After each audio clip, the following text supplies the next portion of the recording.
خب الفبای موسیقی رو ما نوت میگیم که شامل این نوتایی که اسمشون رو الان مینویسم اینجا: دو، ر، می، فا، سل، لا، سی و دوباره این روال تکرار میشه دوباره. دو، ره، می، فا، سل، لا، سی، دو، ره، می، فا.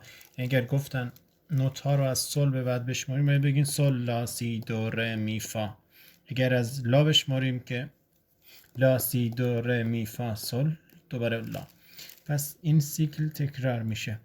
خب این الفبای موسیقی هستن 7 تا نوته که دفترمون تو موسیقی، یعنی حالت مکتوبش بخوایم بنویسیم 5 خط، خطوط رو از پایین به بالا مینویسیم، میشماریم 1 2 3 4 و 5. یعنی اگر گفتیم خط پنجم منظور اولین خط از بالاست. الان برای نوشتنش استارتمون رو از کلید سل شروع میکنیم. علامتی که ابتدای کلیه خطوط مشاهده میکنیم روی خط دوم شروع میشه. این کشیدن این علامت دقیقا روی خط 1 خط 2. روی خط 2 یه ویرگول میکشیم به این شکل.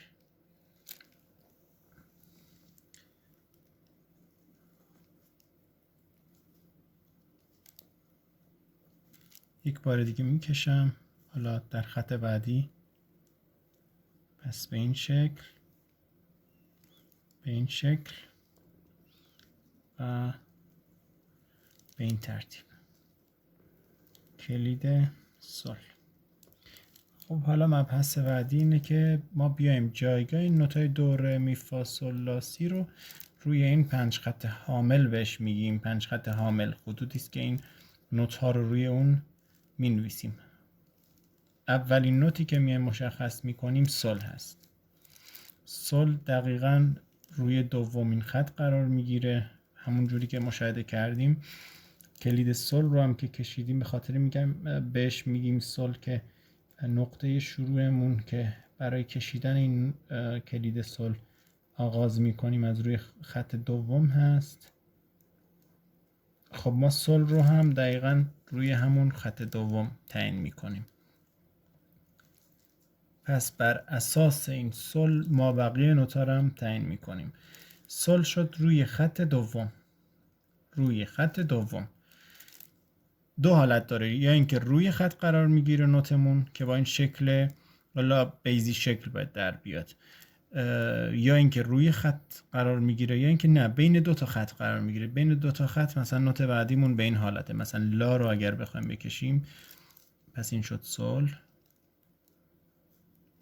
لا رو باید بکشیم برخلاف سلی که روی خط قرار گرفته میفته بین دو تا خط به این شکل. پس سل روی خط دوم، لا بین خط دوم و سوم. و نوت بعدیمون دیگه نوبتی هم باشه باید بیفته روی خط و روی خط سوم میفته. خب بر اساس این ترتیبم شده باشه، حالا من کامل بکشم. اول بین خط 3 و 4، روی خط 3 و 4، بین خط 4 و 5، روی خط 5. این میفته بین خط 5 و 6 فرضی به اصطلاح. خب یعنی اگر من یه خط میکشیدم اینجا باید در میومد که لازم نیست بکشیم وقتی که این نوت رو نشان میدیم، ولی گفتم برای درک بهترش. از این بالاتر هم داریم نوتای که با خطوط تکمیلی نشون میدیم که صدای بالاتر، صدای زیرتری لازم داشته باشیم. بریم بالا از این نوت اینجا میفته، یعنی خط ششم فرضی رو میکشیم به این ترتیب، یه تیکه از خط رو میکشیم و نوتمون رو روی این خط رسم میکنیم. اینو به خاطر این حالا چون نیاز داریم کشیدم، اگر نه اگر از سل بریم بالا تا سل دیگه اینم نیاز نبود بکشیم، ولی الان این شد سل روی خط دوم، لا بین خط دوم و سوم، سی، سل، لا، سی، سی روی خط سوم. بعد از سی چیه؟ خب گفتیم سل لا سی دو میشه اینجا بین خط سوم و چهارم. روی خط چهارم میشه ر، بین خط چهارم و پنجم میشه می، روی خط پنجم میشه فا و دوباره سل لا سی دو ر می فا سل. رسیدیم به سل.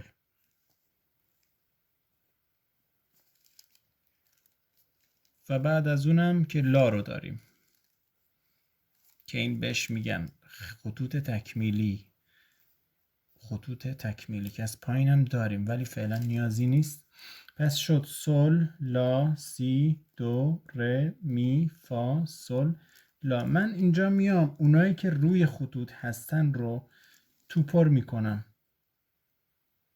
برای اینکه در یک نگاه متوجه بشیم کدوم ها روی خطوط هستن و کدوم روی خطوط نیستن، یعنی بین خط قرار میگیرن.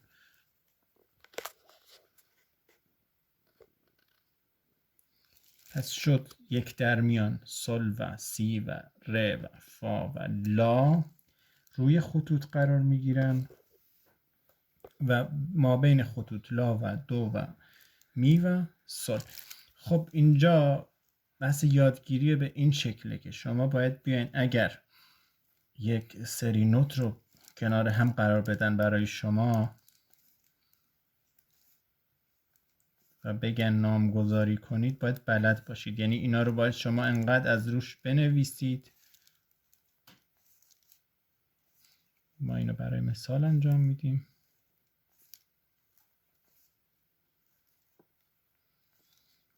خب بر اساس این دیگه مثل یه راهنما میشه برای ما.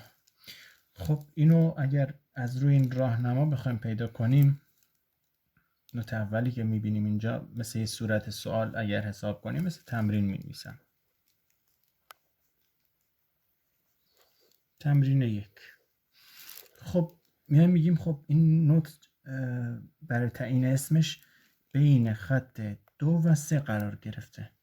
خط 1 2 3 4 5 بین خط 2 و 3. خب میایم اینجا نگاه میکنیم بین خط 2 و 3 لاست، پس اینو اسمشو میذاریم لا. بین خط 3 و 4 میایم پیدا میکنیم 2. روی خط 5 فا. به همین ترتیب 2 ر لا، این میشه سل فا ر دو فا لا و می. حالا شاید یه سری رو من اصلا استفاده نکرده باشم از این، ولی خودتون بر این اساس میتونین برای خودتون تمرین به اصطلاح بذارین که اینا رو انجام بدین و مسلط بشین. یه راه دیگه هم هست، فکر کن یک صفحه کامل به این شکل بنویسین، مثلا این سوالی که تمرینی که طرح کردیم که دیگه این لا دو فا دوره اینا رو نداشته باشه، شما فقط اینا رو بنویسین به صورت اتفاقی در این محدوده بنویسین و بالفرض اون صفحه که خودتون نوشین کل اول دوها رو پیدا کنین. مثلا میگین خب این دوه، اینم دوه، اینم دوه. وقتی یک صفحه رو حل میکنید حدود 20-25 تا ممکنه دو رو شناسایی کنین تو اون صفحه، دیگه کامل مسلط میشین و پیدا میکنین دو رو در بین اون نوتا. برای ما بقیه نوتا هم همین کارو بکنیم. پس این از قضیه شناسایی نوتا. یه بحث دیگه هم میمونه کشش نوتا، یعنی این نوت رو خب بالفرض تشخیص دادیم که این سوله، که بخوایم با ساز اجراش کنیم بحث کشیدنش، یعنی اینکه چقدر اجرا بشه، چند ثانیه اجرا بشه، اینم بحث مهمیه. خب میایم از نوت گرد شروع میکنیم. شکل نوت گرد، پس اینو بنویسم کشش نوت ها.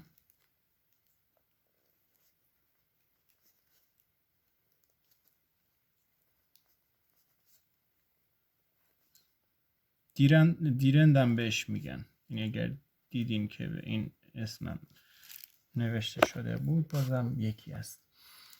این شکل رو از لحاظ شکلش میگم، اگر دیدین گرد بهش میگن که 4 ضربه. الان بحث ضربم توضیح میدم.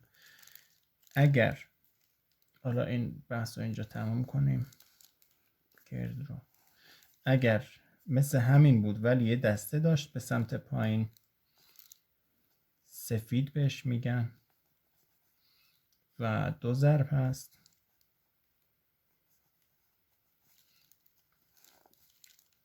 خب اگر مثل همین سفیده بود ولی داخلش توپر بود بهش میگن سیاه، یک ضرب هست. و اگر مثل سیاه بود ولی این انتهای پایینش یه حالت چنگکی فکر کنید داشته باشه، اینو بهش میگیم چنگ.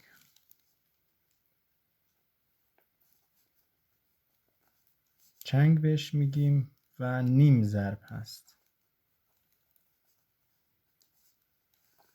همه اینها میتونن، همه منظورم اینایی که دسته دارن، میتونن برعکس بشن، یعنی اینکه سر و ته بشن. فکر کنید اینو اگر ما حالا در یک جای دیگه که اصولی هم نوشته بشه، این صلح، خب صلح اینجا میفته. فکر کنید اگر اینجوری هم بشه تفاوتی پیدا نمیکنن لحاظ اینکه بگین خب این یه نوت دیگه شد یا نه. یعنی همین نوت رو اگر دستش رو از اینجا میکشید خب بازم فرقی نمیکنه، به خاطر اینه که نهایتا از این 5 خط نزنه بیرون و شلخته به چشم نیاد در واقع. برای همین هم به این شکله. خب الان مبحث ضرب رو اگر از نرم افزار استفاده میکنید بحثش شده است. اگرم با ضرب پا میخواین ضرب رو یاد بگیرین که این فاصله که فکر کنید پای شما بالاست و میخواین یک ضربه به زمین بزنید و دوباره پاتون بیاد همون نقطه‌ای که بود، یعنی مثل یه توپی که از بالا ول میکنین برخورد میکنه به زمین و دوباره برمیگرده سر جای خودش. این حرکت رو ما یک ضرب میگیم. یعنی فکر کنید اگر از بالا فکر کنید اگر حرکت پا باشه، از بالا پامون رو ول میکنیم برخورد میکنه به زمین و برمیگرده سر جای خودش، این میشه یک ضرب. دقیقا مثل همین حالت پامون پس از بالا برخورد میکنه به زمین و برمیگرده سر جای خودش. اگر این یک ضرب باشه دیگه ما با فلش مشخص میکنیم. این فلش های پایین رو میگیم مضراب راست و اینو میگیم چپ که مجموع این راست و چپ میشه یک ضرب. خب حالا توی کشیدن نوت ها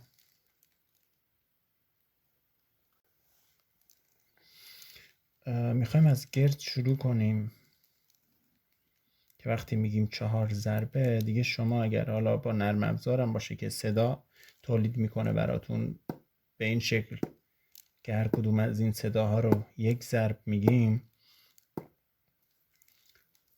4 تا میشماریم برای این نوت.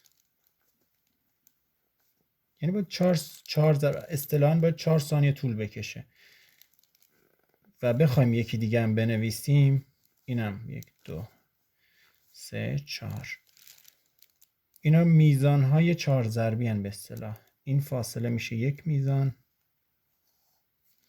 و این فاصله میشه میزان دوم. پس میزان اول و میزان دوم، اینا میزانهای 4 ضربی هن. الان من همینو بخوام با نوت دیگه ای پر کنم، مثل یک ظرفیه که اندازه یعنی گنجایشش رو نشون میده. ابتدای اون میزانم باید یه عدد اینجا بذاریم. اینو حالا باید مثلا 4 4 بنویسیم که بعدا بحث این 4 4 هم می‌نویسیم. و توضیح میدیم، ولی فعلا بیایم با یک نوت سفید بخوایم اینو پر کنیم. میزان رو قبلش خب مشخص میکنیم. الان اگر بخوایم سفید بنویسیم، خب گفتیم 2 ضربه، یعنی به اندازه 2 تا ضربه، یعنی اینجا مثلا این سوله، سول تا اینجا کشیده میشه به اصطلاح زمانش. خب از این به بعدش این میزان اگر 4 4 باشه، 4 تا ضربه بخوایم داشته باشیم، 2 تاش میمونه، مجبوریم با یه دونه دیگه از این نوتای سفید پرش کنیم. پس مجموعاً شد مثلا اینجا ضربه میزنیم، دوباره اینجا اگر از با ساز اجرا میکنیم این سولو میزنین، دوباره سول شماره 3 هم میزنین، یعنی 2 تا 2 ضربی شد. یعنی اگر بخواد کشیده بشه به این شکل در میاد. و بخوایم میزان بعدش رو با سیاه پر کنیم،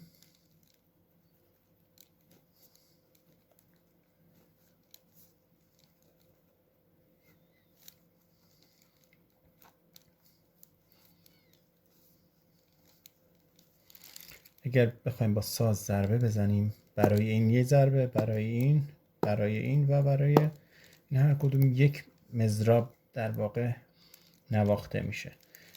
و در آخر اگر بخوایم با این چنگ ها که نیم ضربه، یعنی به اندازه این قسمت که پا میاد پایین نیم ضرب میشه، پا میخواد بره بالا اینم جداگانه برای خودش نیم ضرب میشه. پس ما بخوایم با چنگ پر کنیم، اینم بگم که 2 تا از این چنگ ها اگر کنار هم بیفتن، فکر کنید اینا چنگ باشن، حالا چنگ کشم اینجوری بکشیم، بخوان کنار هم بیفتن، به خاطر اینکه لحاظ دید اشتباه گرفتنشن، با یکی مثل سیاه میایم از پایین اینا رو به هم وصل میکنیم و دیگه چنگک ها رو تو دیدمون حساب نمیکنیم، یعنی این قسمت ها رو مثلا اینجوری در میاد به هم وصل میکنیم. این نیم ضربه و اینم نیم ضربه، این 2 تا نیم ضربی کنار هم افتادن برابر میشن با یه سیاه که 1 ضربه. خب اینجا بخوایم پر کنیم، شماره 1 رو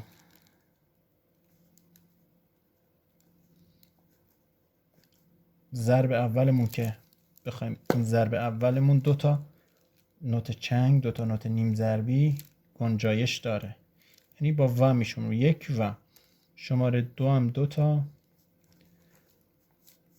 2 و. شماره 3 هم 2 تا. شماره 4 هم به همین ترتیب.